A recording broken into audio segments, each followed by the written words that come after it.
Hello అండి, అందరికీ నమస్కారం. Welcome back to my channel అమ్మ సలహాలు. ఈరోజు మీకు నేను సుందరకాండలోని 5 మంత్రపూరిత శ్లోకాలను చదివి వినిపించబోతున్నాను. ఈ 5 శ్లోకాలను ప్రతిరోజు మనం నిత్య పూజ చేసుకుంటాం కదా, దాంట్లో చదువుకుంటే చాలా మంచి జరుగుతుంది. సో మనకి సుందరకాండ మొత్తం చదవడానికి చాలా టైం పడుతుంది కదా, అలాగే టైం దొరకని వాళ్ళు ఇవి చదువుకుంటే సరిపోతుంది. ఓం నమోస్తు రామాయ స లక్ష్మణాయ దేవ్యై చ తస్యై జనకాత్మజాయై నమోస్తు రుద్రేంద్ర యమానిలేభ్యో నమోస్తు చంద్రార్క మరుద్గణేభ్యః.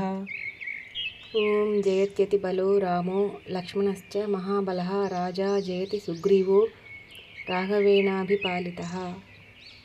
దాసోహం కోసలేంద్రస్య రామస్య క్లిష్టకర్మణః హనుమాన్ శత్రుసైన్యానాం నిహంత మారుతాత్మజః. న రావణ సహస్రం నే యుద్ధే ప్రతిబలం భవేత్ శిలాభిస్తు ప్రహరతః పాదపైశ్చ సహస్రశః. ఓం అర్ధయిత్వా పురీం లంకాం అభివాద్య చ మైథిలీం సమృద్ధార్థో గమిష్యామి మిషతాం సర్వరక్షసాం.